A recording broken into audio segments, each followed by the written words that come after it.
Hello, welcome to my YouTube channel. आज की इस वीडियो में हम लोग बात करेंगे कि आपको कब रिज़ाइन करना चाहिए, कैसे रिज़ाइन करना चाहिए, नई कंपनी ज्वाइन करते टाइम पे क्या क्या चीज़ों के बारे में आपको ध्यान रखना चाहिए, क्या क्या चीज़ें आपको कंसीडर करनी चाहिए। सैलरी हो गई, हाइक हो गया, प्रमोशन हो गए, ये सब चीज़ों के बारे में आज हम इस वीडियो में डिस्कस करेंगे। तो चलिए स्टार्ट करते हैं। तो सबसे पहली चीज़ होती है कि आपको कब स्विच करना चाहिए। जैसा कि आजकल का मार्केट चल रहा है, काफ़ी वॉलेटाइल मार्केट है। आपको पता है कि कंपनीज़ काफ़ी ले ऑफ कर रही हैं, दूसरी साइड में काफ़ी कंपनीज हायर भी कर रही हैं। अब ऐसे टाइम पे जहाँ पे एक रिसेशन चल रहा है ऑलरेडी, जहाँ पे कंपनी ज़्यादा पे करने की कोशिश नहीं कर रही हैं, वो लोग ट्राई कर रहे हैं कि वो लोग अपनी कंपनी में कॉस्ट कटिंग कर सकें, जिससे कि वो अपनी जो ओवरऑल चार्ट शीट है उसको इम्प्रूव कर सकें। मार्केट काफ़ी वॉलेटाइल है अभी। तो इस सिचुएशन में आई वुड सजेस्ट समवन कि थोड़ा सा stay put in your company, थोड़ा सा टाइम लो, थोड़ा सा अपनी प्रिपरेशन को और स्ट्रॉन्ग बना लो, जब तक कि ये जो वॉलेटाइल टाइम है ये थोड़ा सा कम ना हो जाए, कंपनीज थोड़ा सा और अग्रेसिवली हायर ना करने लग जाए, या थोड़ा नॉर्मल पेस पे हायर ना करने लग जाएं। और ये जो भी आपको न्यूज़ अभी सुनने में मिल रही है कि माइक्रोसॉफ्ट ने फायर कर दिया, अमेज़ॉन, मेटा, गूगल, सारी कंपनीज ले ऑफ कर रही हैं कॉस्ट कटिंग के चक्कर में, तो जब तक कि ये न्यूज़ जो है या ये कंपनीज जो ले ऑफ है वो थोड़ा सा ले ऑफ की न्यूज़ थोड़ी सी मार्केट में कम हो जाए। आप लिंक्डइन कभी भी खोल के देखो, आपको हमेशा दिखता है कि कोई ना कोई ले ऑफ हो रखा है। Even and this does not even depend on the kind of experience you have और how much experience you have. क्योंकि अभी आपको देखने को मिलेगा कि प्रिंसिपल इंजीनियर्स को भी ले ऑफ किया गया है किसी कंपनी में, या फिर कंपनी के डायरेक्टर्स, लीडरशिप टीम को भी ले ऑफ कर दिया गया है। तो इट ओवरऑल डिपेंड्स। बट अभी मैं सजेस्ट करूँगा कि थोड़े टाइम अपनी कंपनी में रुको, टाइम इन्वेस्ट करो अपने वर्क में, टाइम इन्वेस्ट करो अपनी प्रिपरेशन में। और जब आपको ये जो मार्केट जो अभी इतना वॉलेटाइल है थोड़ा सा कम वॉलेटाइल हो जाए, तब आप लुकआउट करना स्टार्ट करना। सेकंड क्वेश्चन जो सबसे ज़्यादा सुनने को मिलता है कि व्हेन टू लीव, कब आपको अपनी करंट कंपनी स्विच करनी चाहिए। It again overall depends. Let's say कि आप अपनी कंपनी में 2 साल से हो और आपको अपनी कंपनी का ऑलमोस्ट आपका कंपनी का साइज़, जैसे कहते हैं कि 100 एम्प्लॉयज़ से 200 एम्प्लॉयज़ का है, आपकी कंपनी का प्रोडक्ट जो है बहुत ज़्यादा बड़ा नहीं है, तो हो सकता है कि 2 साल में आप अपनी कंपनी का पूरा ओवरऑल प्रोडक्ट की अंडरस्टैंडिंग आपकी काफ़ी अच्छी हो जाए। और गिवन द मार्केट सिचुएशन, या फिर ऐसा कि आप अपनी कंपनी में ज़्यादा मेजर या अपनी कंपनी के प्रोडक्ट में ज़्यादा चेंजेस भी नहीं कर सकते, तो हो सकता है कि आपके लिए वर्क थोड़ा सा स्टेगनेंट हो जाए, थोड़ा सा ऐसे प्रिडिक्टेबल हो जाए, चैलेंजेस कम मिल रहे हो, तब आप कंसीडर कर सकते हो स्विच के लिए। या आपको काफ़ी टाइम हो गया, कंपनी जो है आपको एक एक्सपेक्टेड नॉर्मल हाइक नहीं दे रहे हैं, या फिर एक्सपेक्टेड गिवन पोजीशन, प्रमोशन, या टीम मैनेजमेंट रोल, या सर्टेन चीज़ें जो भी आपको एक्सपेक्टेड है वो चीज़ें नहीं दे रहे, तब आप कंसीडर कर सकते हो कि आप स्विच करो। जब आप कंपनी स्विच कर रहे हो तो नई कंपनी में आपको क्या क्या फैक्टर्स कंसीडर करने चाहिए।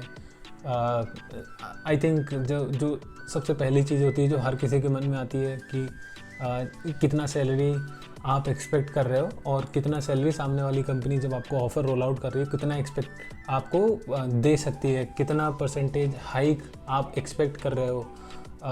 100% हाइक एक्सपेक्ट कर रहे हो, 50%, 30%, 200%, आपका करंट कॉम्पनसेशन कितना है, उस पर भी ये चीज़ डिपेंड करती है। Let's say you have been with product based company for a very long time, हो सकता है आपका पैकेज काफ़ी मार्केट स्टैंडर्ड से थोड़ा सा हाई हो। अब आप ऐसी कंपनी में जा रहे हो जहाँ जिस कंपनी का जो पे है वो ऑलमोस्ट मार्केट स्टैंडर्ड्स से थोड़ा सा कम है। अगर आप उस कंपनी में जाओगे तो you can not expect 200%, 100%, 50%, 70% hike in your current from your current compensation. तो यही है कि पहली चीज़ आपको सोचनी कि आप कितना परसेंटेज हाइक कंसीडर कर रहे हो, जो कि मार्केट कंडीशंस के हिसाब से आपको इस वर्क एक्सपीरियंस में for this particular tech, for this particular position मिल सकता है। ये चीज़ आपको सबसे पहले कंसीडर करनी है। डेटा पॉइंट्स कलेक्ट करो, जैसे कि आजकल मार्केट में बहुत सारी वेबसाइट्स हैं जहाँ पे आपको ये इन्फॉर्मेशन ईजिली मिल जाएगी कि इस लेवल ऑफ इस पर्टिकुलर पोजीशन पे, इस पर्टिकुलर एक्सपीरियंस पे आपको कितना परसेंटेज हाइक आपको मिल सकता है। लीड कोड पे आप इजीली कॉम्पनसेशन टैब में जाके इजीली देख सकते हो। ग्लासडोर हो गया, लेवल्स FYI हो गया, और भी बहुत सारी वेबसाइट्स हैं जहाँ पे आप अपना ये सारी चीज़ें कंसीडर कर सकते हो and then decide do you want to continue your candidature in that particular company और do you want to explore more companies जहाँ पे आप जितना एक्सपेक्ट कर रहे हो उतना मिल सकता है। द सेकेंड चीज़ जो सबसे ज़्यादा सुनने को मिलती है वो है कि कंपनी में ग्रोथ क्या है, मेरी ग्रोथ क्या होगी। लेट्स से आप एक नॉर्मल SD1 से SD2 किसी कंपनी में स्विच करते हो और उस कंपनी में केवल SD3 तक की पोजीशंस हैं and from SD2 to SD3 takes about 8 to 10 years। तो उस कंपनी में आपका जो ग्रोथ है वो बहुत कम होने वाला है, ये आप पहले से एक्सपेक्ट कर सकते हो। और सॉफ्टवेयर इंडस्ट्री में आपको 8 साल एक कंपनी में इन्वेस्ट करना just to get a promotion is too big. तो आप अपनी जो चॉइसेस हैं एक बार उनको फिर से रीलुक कर सकते हो कि जहाँ पे आपका अपना ग्रोथ, लेट्स से आप स्विच करना चाहते हो फ्रॉम टेक टू प्रोडक्ट या from IC role to management role. Let's say आप चाहते हो कि आप एक इंडिविजुअल कंट्रीब्यूटर ना बन के आप फ्यूचर में एक्सप्लोर करना चाहते हो मैनेजमेंट पोजीशन, जैसे आजकल इंजीनियरिंग मैनेजर हो गया या टेक लीड हो गया या और डिफरेंट तरीके की जो पोजीशंस आप प्रोडक्ट मैनेजमेंट को एक्सप्लोर करना चाहते हो। तो क्या उस कंपनी में इस तरीके की पॉसिबिलिटीज़ हैं, क्या उस कंपनी में इस तरीके की चॉइसेस अवेलेबल हैं जहाँ से एक बंदा एक रोल से दूसरे रोल में स्विच कर सकता है ईजिली। जैसे कि आप एग्जांपल ले सकते हो अमेज़ॉन में from an IC role to management role it is fairly easier compare to other company, जहाँ पे आपको IC टू मैनेजर रोल पे जाने में काफ़ी टाइम लगता है। इवन अमेज़ॉन में आपको एक IC role to product management या मैनेजर टू प्रोडक्ट मैनेजमेंट, ये सारे ट्रांजिशंस काफ़ी ईजी हैं। तो जब भी आप कंपनी स्विच कर रहे हो तो उस कंपनी की जो ये सारी हिस्ट्री है ये भी आपको पता होना चाहिए। तो आपको ये ऑप्शंस भी एक्सप्लोर कर लेने चाहिए कि जब आप किसी कंपनी में स्विच करने का प्लान कर रहे हो, let's say you get an offer from that company, क्या आप उस कंपनी में क्या ग्रोथ एक्सपेक्ट कर रहे हो, आप फ्यूचर में अपना क्या प्लान बना कर रखा है, आपने क्या प्लान बना के रखा हुआ है, आप क्या एक्सपेक्ट कर रहे हो फ्यूचर से।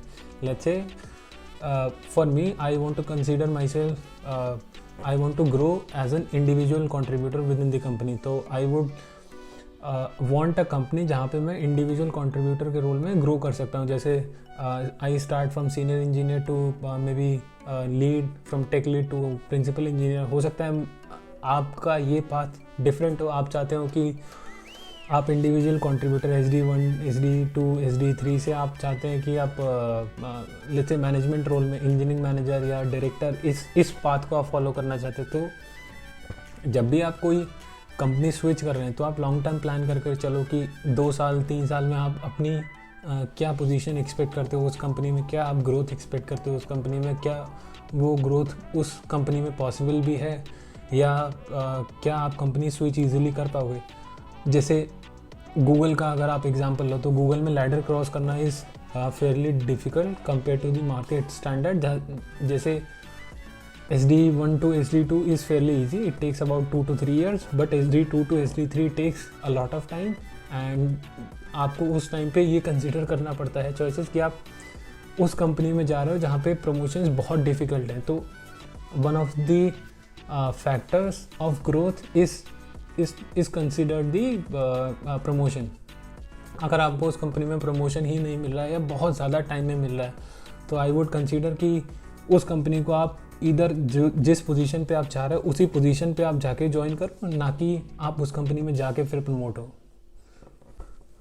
फिर आता है कंपनी का टेक कैसा है, कंपनी का प्रोडक्ट कैसा है, प्रोडक्ट का लॉन्ग विजन क्या है, कंपनी का टेक काफ़ी ओल्ड है, काफ़ी न्यू है, आपको सीखने में टाइम लगेगा क्योंकि वो काफ़ी नया है, आपको बहुत ज़्यादा रिसोर्सेज नहीं मिलेंगे, आपको बहुत सारी चीज़ें खुद से एक्सप्लोर करनी पड़ेंगी, आपको थोड़ा सा स्ट्रेस रहेगा इस चीज़ का कि इसका डॉक्यूमेंटेशन अवेलेबल नहीं है, इसकी ये चीज़ अवेलेबल नहीं है, सपोर्ट अवेलेबल नहीं है। कोई अगर बहुत ज़्यादा पुरानी लैंग्वेज है तो उसका फ़ायदा है कि या कोई फ्रेमवर्क है या कोई भी चीज़ है, कोई पुराना टैग है जिसका डॉक्यूमेंटेशन बहुत ज़्यादा अवेलेबल है बट मार्केट से वो ऑलरेडी ऑब्सोलीट हो चुका है, आप चीज़ पे काम करके अपना टाइम इन्वेस्ट करने के बाद में चाहोगे कि वो चीज़ आपके फ्यूचर में काम आए, जबकि आपको पता है कि वो चीज़ ऑलरेडी मार्केट से ऑब्सोलीट हो चुकी है, तो शायद आपको उतना फ़ायदा ना हो उस चीज़ पे काम करने के बाद। कंपनी का प्रोडक्ट ऐसा है, जैसे कंसीडर करते हैं आजकल के जो हॉट प्रोडक्ट्स चल रहे हैं, जैसे स्विगी हो गया या फिर आपका ये भारत पे हो गया, फिनटेक हो गया, आपका ये हाइपर लोकल हो गया। आप किस तरीके के प्रोडक्ट को एक्सप्लोर करना चाहते हो, या ये आपके जैसे राइड हेलिंग कंपनीज़ हो गई, ऊबर, रैपिडो, ओला, आप इन कंपनीज़ को एक्सप्लोर करना चाहते हो या नहीं। तो इट डिपेंड्स, क्योंकि हर कंपनी जो है डिफरेंट सेट ऑफ चैलेंजेस को सॉल्व करने की कोशिश कर रही है, एंड डिपेंड्स, एंड जो आप टेक यूज़ करते हो it heavily depends on the kind of use case you are trying to solve. तो हो सकता है आपको इंटरेस्ट हो गो में, हो सकता है आपको इंटरेस्ट हो जावा में, हो सकता है आपको इंटरेस्ट हो नोड.js में। तो क्या जिस टेक पे आपका एक्सपीरियंस ऑलरेडी है, क्या वही टेक आपको उस पर्टिकुलर कंपनी में मिलेगा जब आप उस कंपनी को ज्वाइन करोगे, या आपको किसी एक नए टेक पे काम करना पड़ेगा या पुराने टेक पे काम करना पड़ेगा। तो ये सब चीज़ें भी आपको सोचनी चाहिए जब आप एक नई कंपनी ज्वाइन करने जा रहे हो। तो नेक्स्ट जो चीज़ मुझे समझ में आती है कि जब आप नई कंपनी ज्वाइन कर रहे हो तो आपको उस कंपनी का कल्चर पता होना चाहिए, आपको एक्सपेक्टेड होना चाहिए। आप वहाँ जाके शॉक ना हो कि ओके बाहर से तो मैंने ये एक्सपेक्ट किया था, अंदर आके ये कैसे हो गया। जैसे हम लोगों ने बहुत ज़्यादा सुना है कि माइक्रोसॉफ्ट का कल्चर जो है बहुत ज़्यादा एम्प्लॉय फ्रेंडली है। जैसे आप जब कंपनी ज्वाइन करते हो तो वो आपको बहुत ज़्यादा फोर्स नहीं करते हैं, they give you enough time to ramp up within the system, they give you enough time to understand the products you are working on, या जो भी है। आपको ऑनबोर्डिंग का टाइम देते हैं, आपको जब कोई टास्क डिलीवर करना होगा तो उस टास्क का जो टाइमलाइन है वो काफ़ी सफिशिएंट रहता है कि आपको उसमें लर्निंग भी हो सके। तो बेसिकली आप ऑन जॉब लर्न भी कर सको, साथ ही साथ आप कंट्रीब्यूट भी कर सको। बहुत ज़्यादा टाइट डेडलाइंस आपको नहीं मिलेंगी, जैसे कि आपको 3 दिन में कोई एक नया फीचर लॉन्च करना है, जैसा कि अभी इलोन मस्क ने अपनी ट्विटर की टीम पे बहुत बड़ा टाइट डेडलाइन का एक प्रोजेक्ट डिलीवर कराया था, जिसमें basically they wanted to deliver this blue tick, they wanted to monetise this blue tick feature of Twitter. तो उन्होंने बोला कि भाई ये फीचर हमें by maybe on Friday they said it, and they wanted it to be by Monday or maybe by Tuesday। तो अगर ऐसा होगा तो आपके ऊपर काफ़ी ज़्यादा प्रेशर आ जाएगा, काफ़ी ज़्यादा। तो आपको जब जिस किसी पर्टिकुलर कंपनी में आप स्विच करने का प्लान कर रहे हो या ऑलरेडी ऑफ़र है आपके पास, आप ज्वाइन करने का सोच रहे हो, तो ये भी देख लो कि उस कंपनी का कल्चर कैसा है। क्या आप उस कंपनी के कल्चर में ढलते हुए देख पाओगे खुद को? अभी आप मान लो वैसे नहीं हो, लेकिन क्या आप ऐसे हो पाओगे? लेट्स से उस कंपनी में ऑन कॉल सपोर्ट बहुत ज़्यादा है, तो क्या आप उस कंपनी में ऑन कॉल सपोर्ट दे पाओगे? लेट्स से आपके 2 बच्चे हैं और you already have a life beyond office, तो आप अपना टाइम इन्वेस्ट कैसे करोगे वहाँ पे? लेट्स से आपको ऑन कॉल सपोर्ट देना है for let's say 15 days, for 20 days. आप कैसे 15-20 डेज़ के लिए कॉन्स्टेंटली एक स्प्रिंट कर पाओगे कंपनी के लिए? क्या आप कर सकते हो? अगर आप कर पाओगे तो डेफिनेटली आप ज्वाइन कर सकते हो। अगली चीज़ आती है कंपनी की लोकेशन क्या है, किस लोकेशन के लिए आपको हायर किया है, वहाँ का कॉस्ट ऑफ लिविंग क्या है। जैसे अगर आप जो कुछ सर्विस बेस्ड कंपनीज़ हैं वो 3 to 4 lakhs पर एनम पे करती हैं अपने एम्प्लॉयज़ को, and they want them to be in the base location which is let's say in Bangalore और इन हैदराबाद और in Chennai. So these locations are very मतलब यहाँ पे जो कॉस्ट ऑफ लिविंग है वो काफ़ी ज़्यादा हाई है। अब 3 या 4 लाख पे करके आप चाहते हो कि वो बंदा आपके होम लोकेशन में रहे, आके वहाँ से कॉन्स्टेंटली ट्रैवल करे, रेंट का एक्सपेंस बेयर करे, ट्रैवल का, फिर फूड का and so on.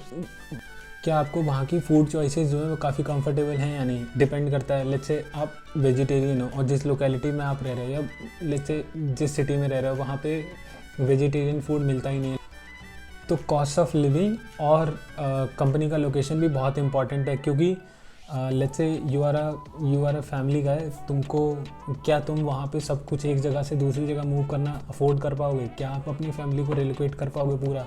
Let's say आपके 2 बच्चे हैं, 3 बच्चे हैं, सारे बच्चे स्कूल जा रहे हैं, तो क्या आप उन बच्चों का स्कूल चेंज कराओगे नेक्स्ट ईयर? लेट्स से फिर आपको 2 साल बाद फिर से स्विच करना है, तो क्या आप वो चीज़ें प्लान करके कि 2 साल बाद आप फिर से किसी और सिटी, किसी और कंट्री में जा पाओगे लेके उन चीज़ों को? तो अगर आपके लिए ये क्वेश्चंस ऑलरेडी सॉर्टेड है तो डेफिनेटली फिर आप जो भी प्लान कर रहे हो उस कंपनी में ज्वाइन करो। नेक्स्ट चीज़ जो आती है वो है कि आपका करंट कंपनी में टाइम आपने कितना इन्वेस्ट कर दिया है।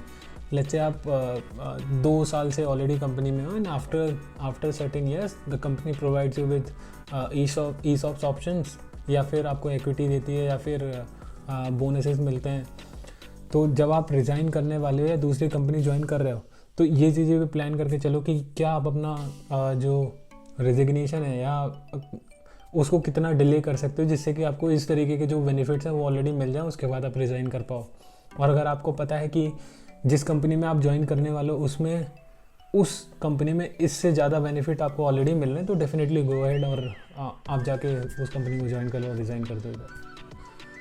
अगला क्वेश्चन जो बहुत ज़्यादा सुनने को मिलता है वो है लंच, या उस कंपनी में लंच ऑप्शन अवेलेबल है या नहीं है, या उस कंपनी का फूड कैसा है। जैसा कि हम लोगों ने बहुत सुना है कि गूगल माइक्रोसॉफ्ट में जो लंच मिलता है वो काफ़ी अमेजिंग है और बहुत ही कम पैसे में भी मिलता है।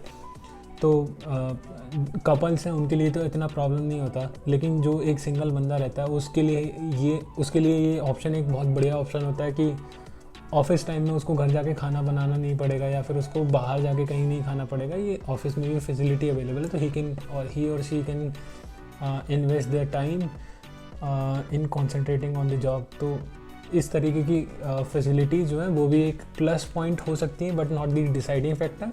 तो अगर ये आपके नेक्स्ट कंपनी में मिल रहा है तो डेफिनेटली आप एक प्लस पॉइंट अपने उस कंपनी को दे सकते हो जहाँ पे आप ज्वाइन करने का प्लान कर रहे हो। आई थिंक येस, आज की वीडियो के लिए बस इतना ही। तो मिलते हैं अगली वीडियो में विद समथिंग न्यू। होपफुली आपको ये वीडियो पसंद आया होगा, आपको इस वीडियो से काफ़ी सीखने को मिला होगा। और अगर आपको ये वीडियो पसंद है तो लाइक कीजिए और कमेंट करके बताइए कि आप किस कंपनी में प्लान कर रहे हो स्विच करने का, और आपकी ड्रीम कंपनी कौन सी है, क्या क्या फैसिलिटीज़ आप उनसे एक्सपेक्ट करते हो, कितना पैसा आप उनसे एक्सपेक्ट करते हो, क्या क्या फीचर्स, क्या क्या चीज़ें हैं जो आपको उस कंपनी में मिले तो आपको वो कंपनी ज्वाइन करने का मन करेगा। अगर और आपकी ड्रीम कंपनीज़ कौन सी हैं। तो अगर ये वीडियो आपको पसंद आया तो कमेंट करके बताइए। तो फिर चलिए, फिर मिलते हैं फिर नेक्स्ट वीडियो में। तब तक के लिए